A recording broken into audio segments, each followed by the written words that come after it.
Welcome back to the conclusion to the My Perspective series on Luke Skywalker. This is Return of the Jedi. As I get older, I tend to lean more towards Return of the Jedi being my favorite than Empire, just because of the whole overarching story enhances Return of the Jedi. Now, that does not take anything away from A New Hope. A New Hope is the one that started it all, and will forever be loved. But Return of the Jedi is just, again, the older I get, the more I appreciate it. So let's begin. When we first see Luke, he appears to be wearing all black. Now, to me, that signifies that he could be dabbling into the dark side. And further proof of this occurs when he uses Force Choke on two Gamorrean guards who tried to stop him from entering Jabba's palace. Now, I guess you could argue that he put him to sleep or whatever, but it looks like pretty much the same Force Choke that Vader uses. So, that's neither here nor there. Irrelevant at this point. He is definitely using Darkseid. Now, to get some context before he enters the area where Jabba is, everybody I know should know at this point that there's a plan enacted, which is a brilliant plan, by the way, especially even watching it, multiple times, it's still just the execution is brilliant. But Luke uses C-3PO and R2-D2 to infiltrate Jabba's palace under the guise that they are gifts to either help Luke's cause to release Han, or even if it fails, he wins at this point. So prior to entering, he uses a mind trick on Bib Fortuna, which works, of course, to have an audience with Jabba. And then he speaks with Jabba and tries to reason with him, then uses a mind trick on Jabba and fails, not knowing that the Hutts are impervious to mind tricks. Luke continues to try and barter with Jabba to no avail, so Luke, either in a desperate attempt to rectify the situation or what have you, he uses the Force to pull a blaster off of one of the mercs and ends up being funneled down into the Rancor pit. And we fight against the Rancor. He fights against the Rancor. And it's interesting to note that during this fight, he doesn't appear to use the Force at all against the Rancor. It's just man versus beast at this point. And he tries to hide from the Rancor, and then ends up getting picked up by the Rancor. In the process of getting picked up, he had picked up a bone and put it in its mouth to prevent him from getting eaten, obviously. And it just was a minor inconvenience to the Rancor because he just bit it in half. And so Luke used that opportunity to hide. Well, the Rancor used its hand to try to grab him, and then Luke uses a rock to bash his hand, then notices the exit, and then when the Rancor was in pain, Luke rushes to the exit, opens the door, but there is a gate there he can't open. So yes, this is one of those tropes where, you don't think the hero's going to escape or whatever, and everybody's cheering upstairs that he's going to die, and then he just uses an object, throws it at the button to have the door come down. And just a little interesting tidbit, for so many years I thought it was a rock that he threw. It's actually a skull. If you freeze frame the shot, it's a human skull. Very still awesome that, after all these years, you can still find little things in these movies that you never knew before. But anyway, door comes down and kills the Rancor. Now, at this point, Jabba is furious, so he gathers up everyone and lets them know that they're getting executed in the Pit of Carkoon, the Sarlacc pit. Now, on the way there, Luke and Han have a little discussion, and Han at this point seems like he is accepting fate, thinking they're all going to die. But Luke assures him, just stick close to Lando and Chewie. He'll take care of everything. And Han, being Han, just yes. Anyway, this is where we get to see the plan actually get enacted. Well, they are ordered to put Luke in the pit. It appears like he's going to fall. He grabs the edge of the plank, propels himself up. R2 shoots the lightsaber hilt out of his dome. Luke catches it, and small battle ensues. To this day, I love this part so much. It just shows how resourceful Luke has gotten over the time from when we last seen him at the end of Empire. His Jedi skills are improving greatly, although we haven't really seen him use the Force all that much. From what we've seen, it's been a mixture of Jedi and dark side. I don't say Sith because Sith isn't used. The name Sith isn't used in this trilogy whatsoever. It's just dark side, which I always found interesting too. Now, after the battle, and of course after the embarrassing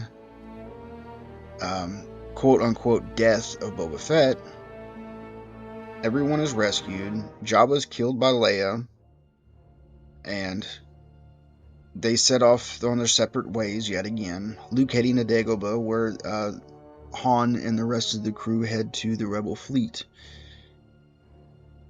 And this part coming up where Yoda and Luke are talking, and Luke finally gets confirmation that Darth Vader is his father. And then Yoda explaining to him that it's unfortunate that he knows the truth, that you rush to face him. It's very interesting, this part, because the Jedi are still stuck in their ways, and the way they were kind of lied to Luke, even though Obi-Wan says it's from a certain point of view. They wanted Luke to defeat Vader without any kind of emotional attachment. And now that he knows that Vader's his father, that's going to hinder him from killing his father. But we all know in the end, the way it happens is better than the way Obi-Wan and Yoda wanted to happen. They didn't believe that a Jedi can have compassion and still come out victorious. And I think that's been a big problem with the Jedi for the longest time. But continuing the talk with Yoda, Luke is in disbelief that Yoda is dying. And then Yoda, right before he dies, informs Luke that there is another Skywalker. But before Luke can find out any more, Yoda is gone. He disappears. As Luke leaves the hut, he looks back, and then we can see that the light in the hut just dims into black. Yoda is gone. Now, shortly thereafter, Obi-Wan shows up in Force Ghost form, and so Luke confronts Obi-Wan, asks him why he didn't tell him the truth. And then Obi-Wan explains to him that from a certain point of view, he did. And then shortly thereafter, Luke asked Obi-Wan about the other Skywalker, and he's told that it's his twin sister, and he's like, but I have no sister. Then he figures out that it's Leia. This is not as big of a twist as Empire, but it's still up there. As far as, the theme of family is playing out. And I think that's beautiful as well. And it also comes into question the kissing scene in Empire that we fanboys have always been up in arms about. I wouldn't say up in arms, but kind of debating about or whatever. But still, it's like a little nitpick at this point. It doesn't take away anything from the overall story. But after Obi-Wan and Luke talk, Luke rendezvous with Han, Leia, Lando, Chewie, with the Rebel Alliance, and they come up with the plan to attack the second Death Star. Unlike the first Death Star, Luke is indirectly involved with the destruction of this one. He's actually on it when it starts to blow up, which is crazy to think about, how close he was from just perishing with the Death Star itself. Now, once the plan is, made out, and we get to see Mon Mothma, which she has a lot more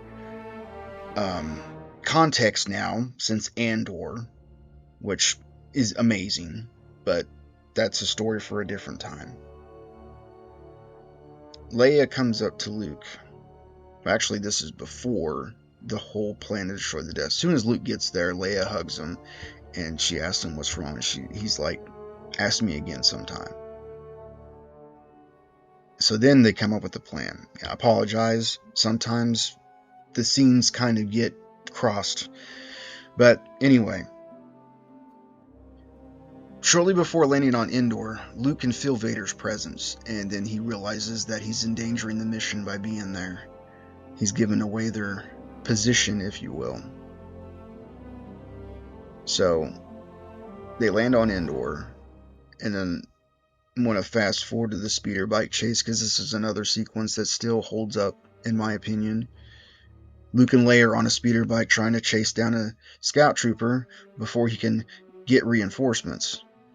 Actually, there's more than one. And eventually, Luke gets on another speeder bike and he just throws dude off and hits a tree. Leia takes one out, and yeah, it's just a beautiful sequence seeing, brother and sister, the son and daughter of the Chosen One, just being badasses, just to put it plainly. Eventually, all the scout troopers are taken out. One, kind of comically, with Luke using his lightsaber, cutting the front end off this speeder bike and it just spinning wildly into a tree stump. Now this is where Luke and Leia get separated. Leia gets knocked unconscious. Actually, she passes out and is found by Wicket. And then Luke returns to Han, and then they decided to look for her. And eventually, they get captured in a big net because Chewie is always thinking with his stomach. And then we meet the rest of the Ewoks. Han wanted to shoot him, which would have been a very bad idea, obviously. And Luke tells him to put it away, and it'll be alright. And that is a very Jedi thing for Luke to do. At this point, we were unsure of which direction Luke was going, and this act that he did really kind of seals the deal on what path he's taking, because even though he knows they are in danger, he chooses not to go the route of violence.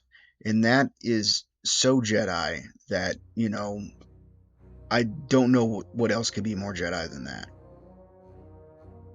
It's almost Obi-Wan-esque in a way, where Obi-Wan a couple times was more on the lines of there are more ways to win than fight, something like that. I can't remember offhand, but there's alternatives to fighting. That's what it was, and that's kind of the route Luke was going down. So they are being carried on logs, tied up, and it's obvious they're going to get cooked and eat. The Ewoks are cannibals. Well, I guess you couldn't say they're cannibals because they're not eating their own species. But yes, they're going to be eating humans. And that also begs to question how Leia had an outfit that fit her. It's another mystery that will probably never be solved. Now, they get saved by Luke because he noticed from the get-go that the Ewoks looked like they were worshiping 3PO. And Luke uses this to his advantage and tries to reason with the Ewoks by having 3PO say certain things, like he's a god, and then he could use magic on them, and they weren't listening. So Luke just uses the Force, lifts them up, and scares them, and then they immediately release them. I thought that was a funny scene as well. And now, story time with 3PO. And the conversation with Luke and Leia, where they actually talk. And he tells her, kind of in a roundabout way.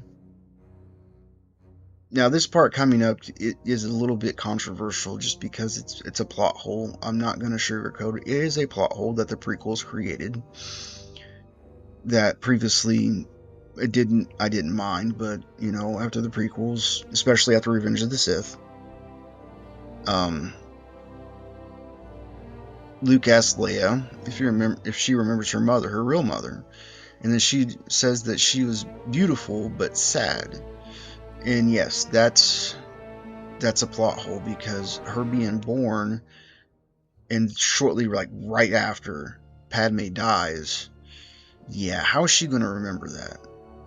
The only thing I can think of, and kind of my headcanon, it might be a stupid explanation just to try and justify a plot hole that George created, but I think, in my thinking, that Leia being, having Force abilities, that she can actually see her mother and remember her as a baby in some weird way.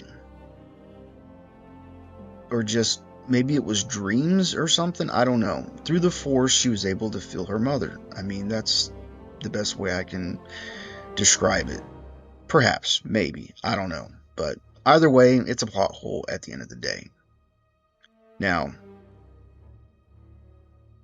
this is where Luke admits to Leia that they are brother and sister. And Leia spouts the words, "I know. Somehow I've always known." Why did you kiss your brother at Empire then? It's not a big deal. It still raises that question, but it's still, yeah. But other than that, it's a very heartfelt moment between the two of them. Still is to this day every time I watch it.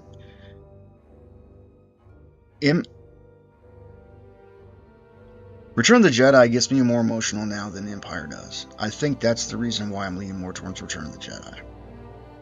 There's more emotional beats for me in that movie than there was in Empire. Because everything's coming together. The stakes are as high as they've ever been.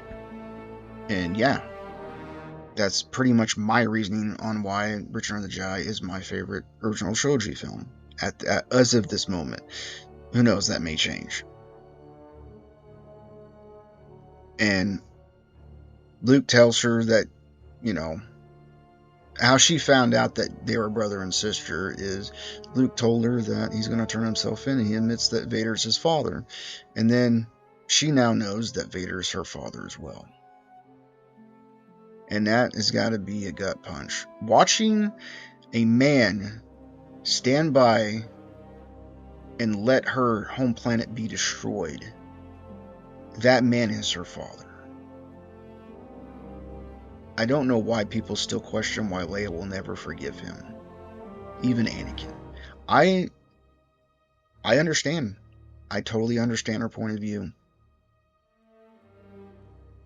I get it. Because she had family on Alderaan, she had friends on Alderaan. I mean, even family and friends, just it doesn't matter. It's just Alderaan. There's people on there. There's innocent people on that planet that Vader just stood by and let get destroyed. So yeah, just on that principle alone, she's never going to forgive him. So I don't even think that Anakin as a Force ghost would ever appear to her, because he already knows that she will never talk to him. But yeah, that's just my thinking on that subject. Now, when Luke turns himself in, we get another really good conversation between him and Vader, now admitting that Vader is his father. And then the Imperial officer who captured Luke hands Vader his lightsaber.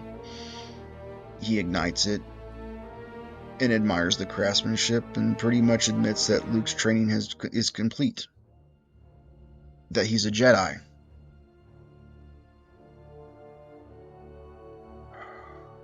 It's kind of difficult to talk about this without getting emotional, because this is where the whole story of Star Wars from episode 1 to now comes to fruition. Everything led up to this, and it's so beautifully done, and I cannot explain what it does to me. But anyway, moving on. Luke is trying to get Vader to turn away from the dark side. And Vader pretty much said his fate is sealed. And yeah, I don't blame Luke for trying, because Luke can sense the good that's still in Vader, but Vader is still denying that there's any good left in him. It doesn't stop Luke from trying. But then Luke says something that still stings to this day. After Vader won't turn back to the light, Luke tells him, "Then my father is truly dead." And even though you cannot see behind the mask of Vader, you can see that it hurt him. Those words hurt him. It's crazy. I think that might have been the part of the reason why he does what he does at the end, like the first part of it or whatever. But Luke is brought before the Emperor. They have a really kind of interesting / kind of comical back and forth. For a lack of a better term, just kind of Luke just being a smartass, and the Emperor shooting him down every time. But Luke is speaking facts. What we know at this point, the Emperor, his overconfidence is his weakness, and that will be proven by the end of the movie. Luke would be right about that. And Luke was fully prepared to take himself out to kill the Emperor. I think he had that in his mind the moment that he was going to turn himself in, that if it came down to it, he would sacrifice himself to take out the Emperor. But he also was thinking that the rebels are going to destroy the Death Star, and Luke's going to be on the Death Star. So, he didn't ever think he was going to escape. Not once was Luke thinking about escaping. He thought his fate was sealed. And that's another Jedi trait. Just more reasons to admire Luke Skywalker at this point.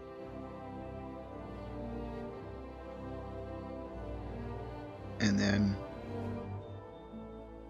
Palpatine acquires his lightsaber, and then reinstates the fact that Vader cannot be turned from the dark side, because it's pretty apparent that the Emperor can read Luke's thoughts as well. And that's exactly what Luke was thinking. Then we get to the Emperor sitting on his throne, and then Luke looking out, watching the battle unfold in space. and the Emperor just antagonizing him. Take your weapon. I am unarmed. Strike me down with all of your hate, and your journey to the dark side will be complete. I really do not do a very good Palpatine impression, so I wasn't even going to attempt it. And it seemed like Luke was going to do it, but he didn't at first. He was trying to fight it, but he finally gave in and was going to strike the Emperor, but Vader ignited his lightsaber and stopped it. Now, I'm going to stop right here real quick and just say that it's been said, several people have said this, and I'm on board with this, that Vader was not protecting Palpatine. Vader was protecting Luke from making the same mistake that he did. Because if he would have struck Palpatine down, that would have put him on the road to the dark side. Vader saved Luke from the dark side from that. I think that's totally in character. I think it's totally in line with the story so far, so I'm accepting that. Full stop.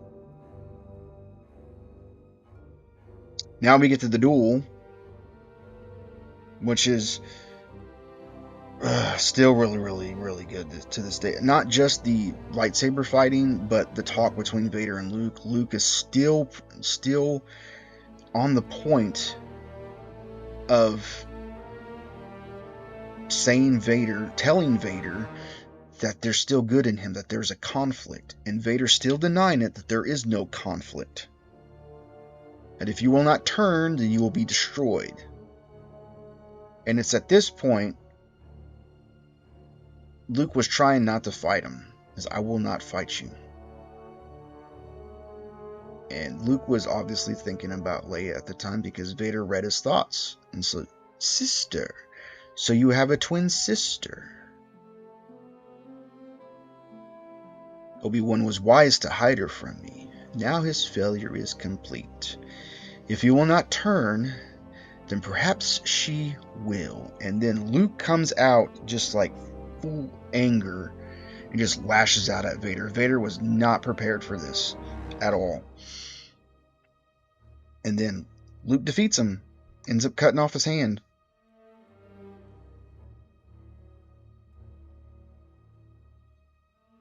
Now, it could also be argued that Vader threw the fight.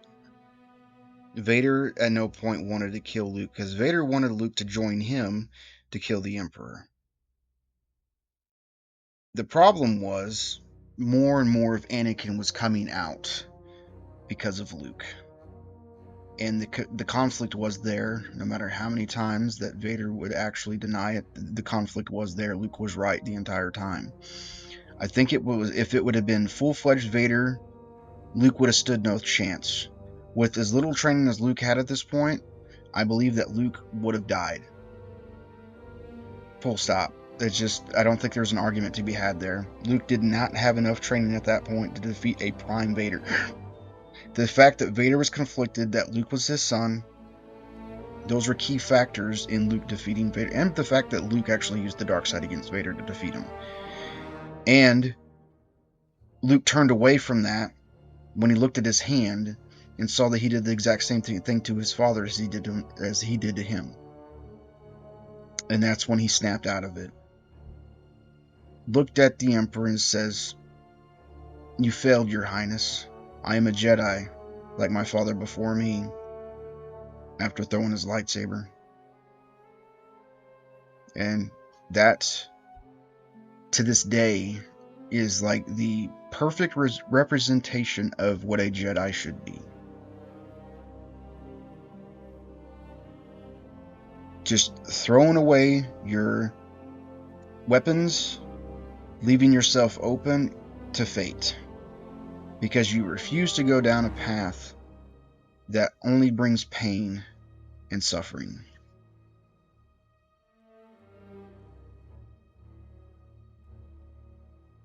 So Luke pays the price for this, obviously, because the Emperor quickly just starts zapping him with this Force lightning. And during this time, we see Vader watching it happen. He looks over to the Emperor.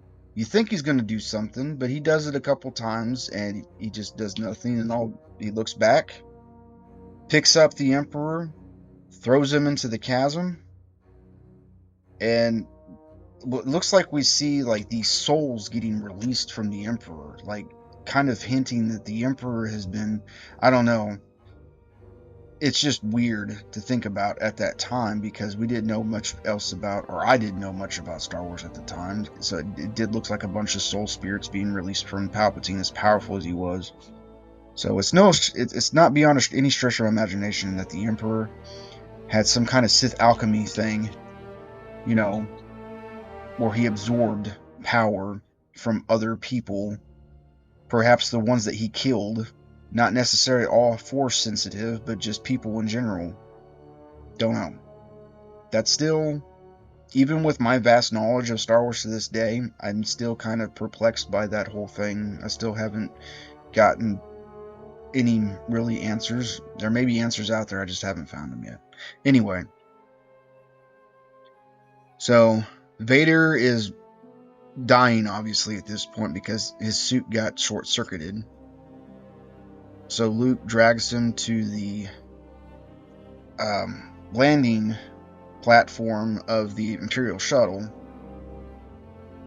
And this is where they have the talk that will forever cement Return of the Jedi as being just emotional. Especially after watching the prequels and Anakin's story, it enhances this moment so much more. And I'm not gonna lie, I do not care what anybody thinks. I still cry to this day when this scene comes up, where Anakin, not Vader. It's not Vader no more. Vader died when he killed the Emperor to save his son. It's Anakin is back. The real Return of the Jedi is Anakin Skywalker. Anakin asks Luke to take his mask off. But Luke, but you'll die. And then Anakin, but nothing can stop that now. Just for once, let me look on you with my own eyes. So Luke does it as his father asks, removes the helmet first and then the mask, and we finally get to see the face of Vader, which was Sebastian Shaw, still is Sebastian Shaw, which I think was a good choice for this. I think it did really, really well.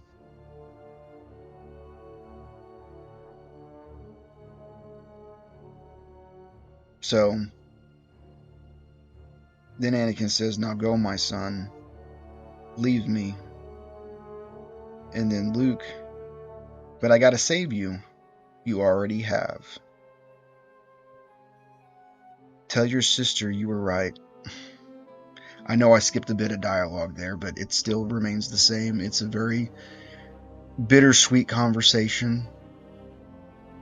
And then Anakin's gone. And Luke barely escapes before the Death Star explodes. And then the next time we see Vader being burnt on Endor, that Vader's gone, and then Anakin's gone too. And then we see the small celebration with the Ewoks and the Rebel Alliance, and then we see Luke looking off screen, and then we see Sebastian Shaw, Anakin Skywalker, Yoda, and Obi-Wan Kenobi. I thought that was the coolest thing to see back then, to get to see what Vader would look like had he not been Vader, had he been Anakin the whole time. And that was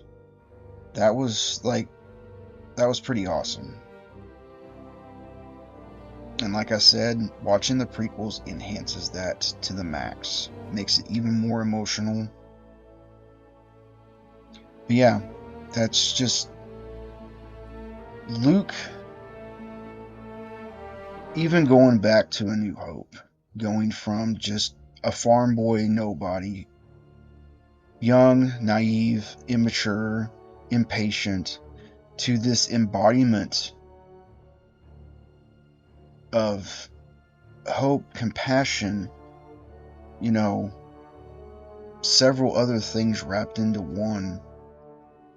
It's what a lot of people should aspire to be. That's what I aspire to be.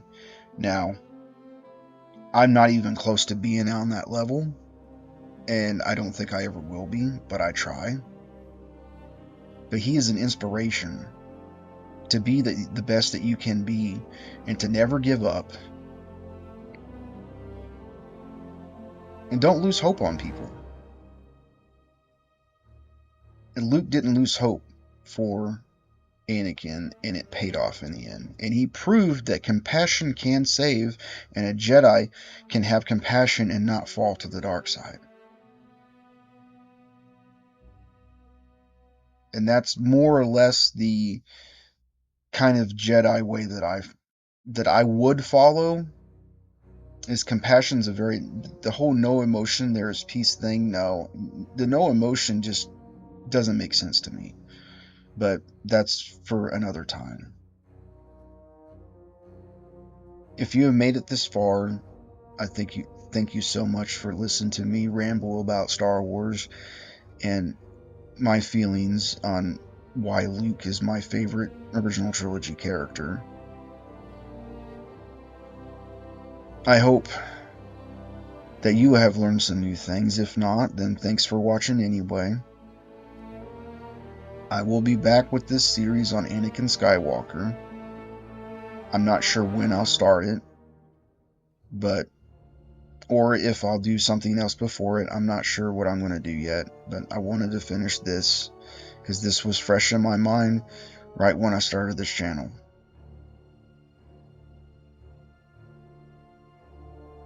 So yeah, may the Force be with you all, and I'll see you in the next one.